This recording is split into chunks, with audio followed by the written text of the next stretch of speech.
She made $312,000 last year. She also ate lunch at her desk every single day, because somewhere in the back of her mind, she felt like she couldn't afford to stop. Not financially, the money was there, she just couldn't feel it. That detail sat with me for a long time, because it points at something most financial conversations actively avoid. The gap between what a number says and what a life actually feels like. Between the income and the freedom. Between the account balance and the physical daily sensation of having enough. It is a gap that grows quietly, incrementally, and most people don't notice it until they are standing deep inside it, looking around, wondering when exactly this happened and how they got here. This video is not about what you think it is about. It is not a guide to cutting spending.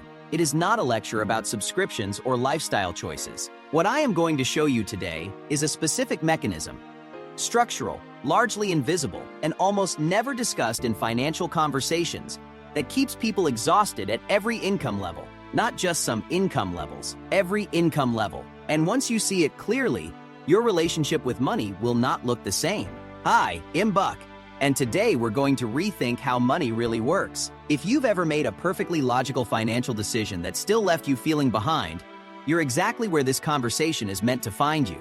Here is the first thing most financial conversations get wrong. They treat the problem as a math problem. Income in, expenses out, widen the gap. That logic is technically correct, but it completely misses the psychological machinery running underneath it. The part that actually determines whether any of this ever feels like progress or whether it just keeps feeling like running in place at a higher altitude. The real issue is not that people spend too much. The real issue is that almost no one ever consciously decides what their life should cost. Think about that carefully for a moment. Most of the major financial commitments in your life, your rent or mortgage, your car, the subscriptions, the memberships, the entire lifestyle baseline you operate from every month. Most of them did not arrive through deliberate design.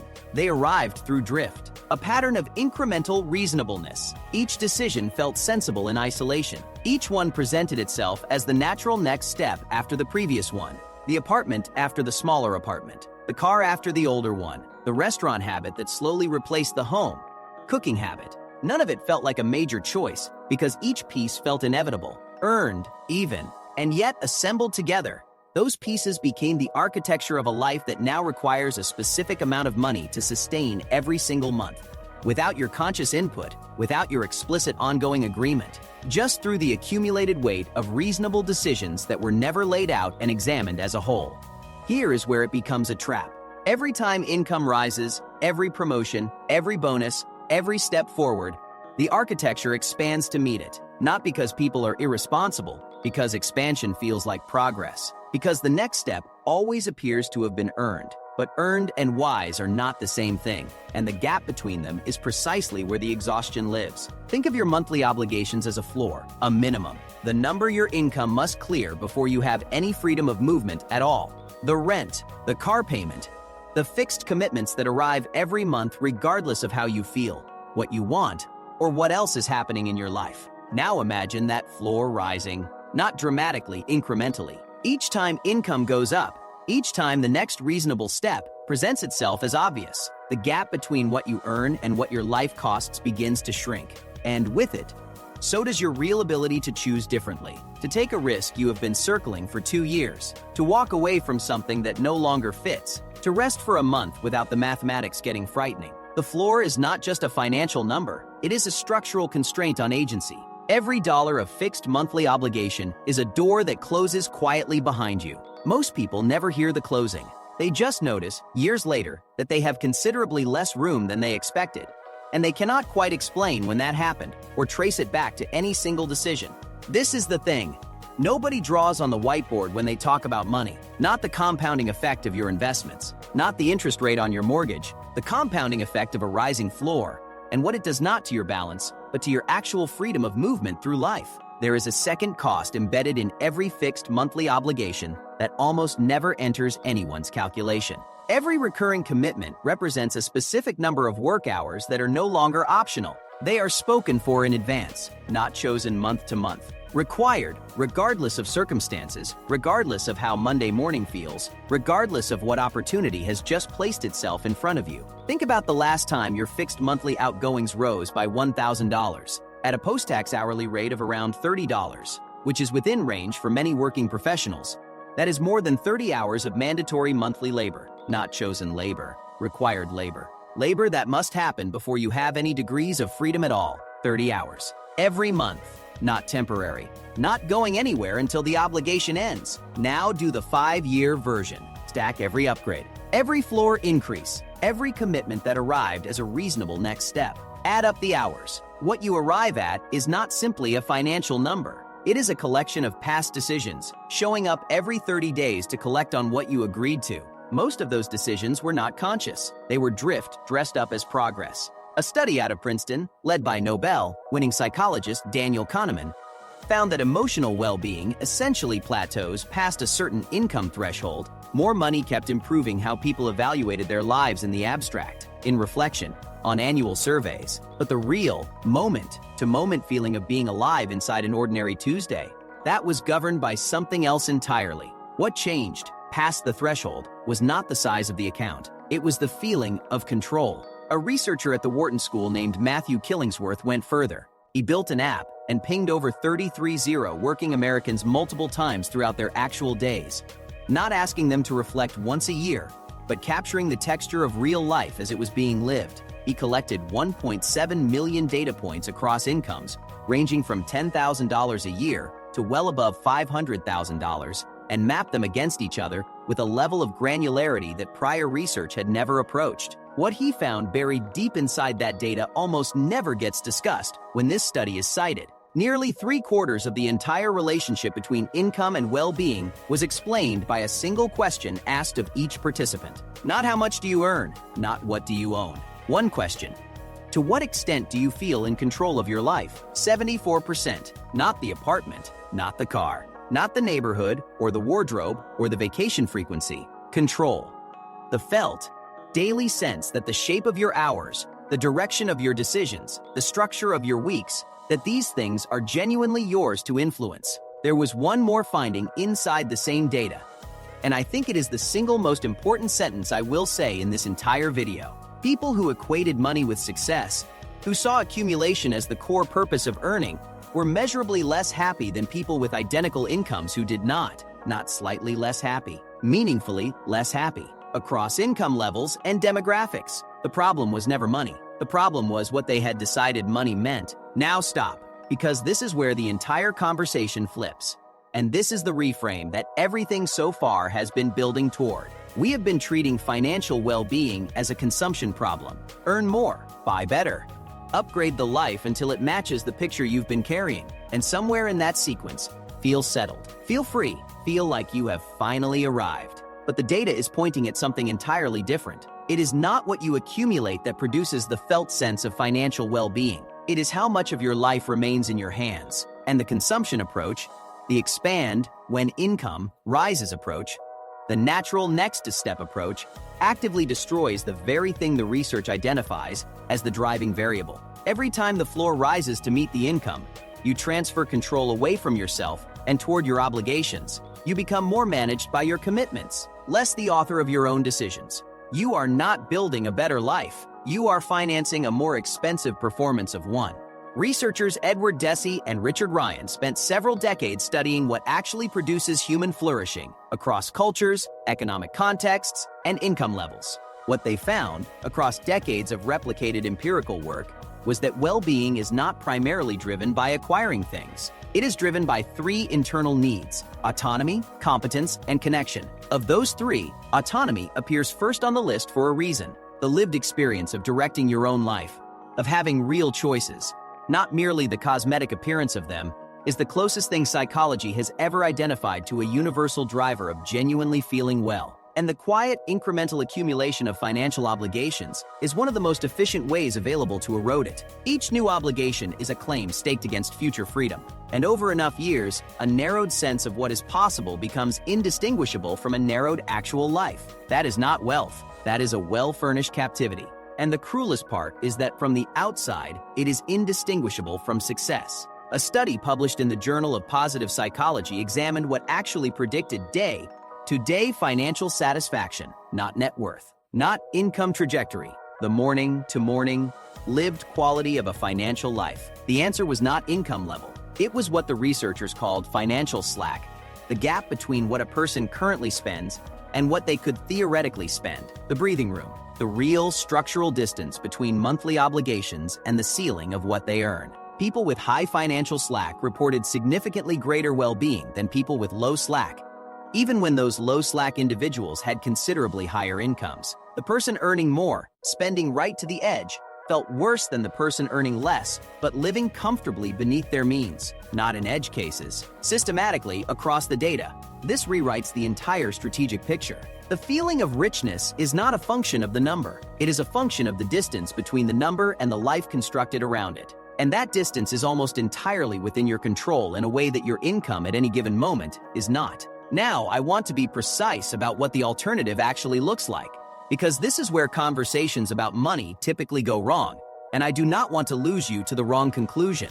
The answer is not restriction. Restriction is a strategy built entirely on willpower, and willpower is finite. Every budget that relies on you simply wanting less will eventually fail, because you do not want less. You want more. That is not a flaw in your character. That is the correct orientation for a person who is genuinely engaged with their own life. The real distinction, the one that holds across time, is between spending that expands your life and spending that signals it. Signal spending is what most lifestyle inflation is actually made of. The apartment in the neighborhood before you can fully sustain it financially. The car that communicates something to strangers in traffic who will have forgotten you within the minute. The wardrobe that belongs to the version of yourself you are working to project. None of this is shameful. The signaling impulse is ancient and deeply human, but the return on signal spending is almost entirely external. It lives in other people's impressions. It depreciates, and it costs you floor space every single month. Life, expanding spending is different in kind, not just in size. The plane ticket to see someone who genuinely matters. The afternoon bought back because you paid someone else to do the thing you dreaded, and those hours became the space where you actually thought clearly for the first time in weeks. The investment in your own health or clarity that raises the quality of every subsequent decision you make. These things compound in a direction that a spreadsheet cannot easily measure. Their value does not depreciate the way objects do.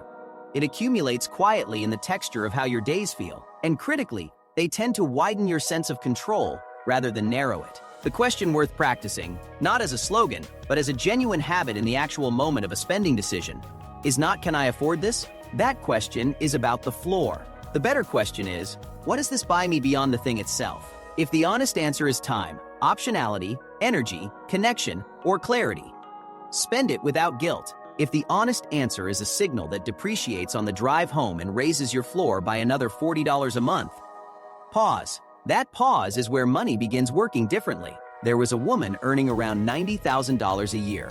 Good income, financially miserable by her own description. The paycheck arrived and disappeared. She had a lifestyle that had apparently assembled itself while she was occupied with other things. She did not do anything dramatic. Instead, she did something quieter and, in certain respects, considerably harder. It required a specific kind of honesty that most people spend considerable energy avoiding. The honest accounting of the gap between what she actually valued and what she had simply accumulated over time, between the life she was paying for and the life she was actually living. Those two things, she realized, had not been the same for years. She asked one question about every recurring expense. Not "Can I afford this?" She already knew that answer. The question she asked was, does this increase my freedom or does it decrease it? The gym membership maintained out of optimism, but unvisited for 8 months. Gone, because the monthly charge was generating a faint, persistent guilt that occupied mental space without producing anything in return. The storage unit holding furniture from an apartment she had vacated 3 years earlier. She spent one weekend clearing it, sold what was worth selling, donated the rest, and closed the account. Several subscriptions kept active only because canceling required effort. Gone. None of those decisions were individually significant. Together, they freed roughly $400 a month. But that is not the number worth focusing on. The important change was this. For the first time in years, her financial life felt like something she had deliberately made, rather than something that had accumulated around her without her full participation. That feeling, authorship, is exactly what the research is measuring when it finds that financial slack predicts happiness. It is not the slack doing the work.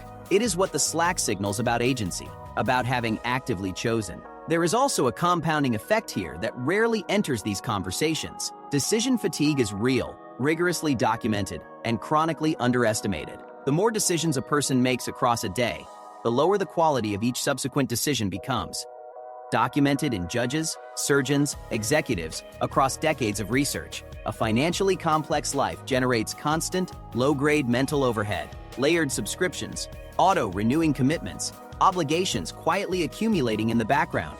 All of it consumes processing capacity that would otherwise be available for the decisions that actually shape a life's direction. Simplifying a financial life is not just sound on a spreadsheet. It is cognitively liberating in ways that compound invisibly, but are unmistakably felt over time. The background hum goes quiet. The mind recovers parts of itself it had quietly surrendered. What she actually purchased that weekend, clearing the storage unit, was not $400 a month. It was silence. Return now to the woman earning $312,000. She did not arrive at any of this through a book or a framework. She arrived through one specific evening. She missed her niece's birthday party because she had to work through a weekend to close a quarterly deliverable. Sitting at her desk at 7 on a Saturday night, she did a different kind of math. Not the financial kind. She calculated how many birthdays her niece had remaining before the absence of an aunt would stop registering as a meaningful loss. The number was considerably smaller than she had assumed. That number changed something in her. She did not leave her job. She did not overhaul her identity.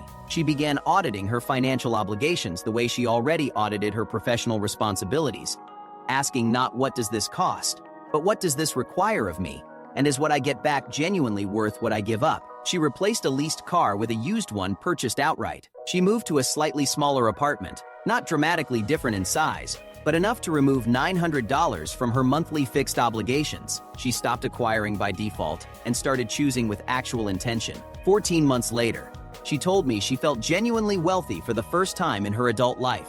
Not because the balance had shifted dramatically, because what she had now was space. And space, on a Saturday, meant she was somewhere other than her desk. The number had barely changed. The feeling had transformed entirely. The goal was never the number. The goal was always what the number was supposed to make possible. The morning where you decide what to do with it. The conversation you can have without financial anxiety running underneath it like a second soundtrack. The decision made from what you genuinely want, not from what your obligations demand. Spending less is not self-denial. It is self-definition. Every obligation not taken on is a claim on future freedom preserved. Every cost declined is a quiet declaration that your time and attention are not infinitely available for purchase. That there are things, ordinary Saturdays, birthday parties, unhurried mornings, that you have decided cannot be bought from you at any price. You do not need to earn more to feel richer.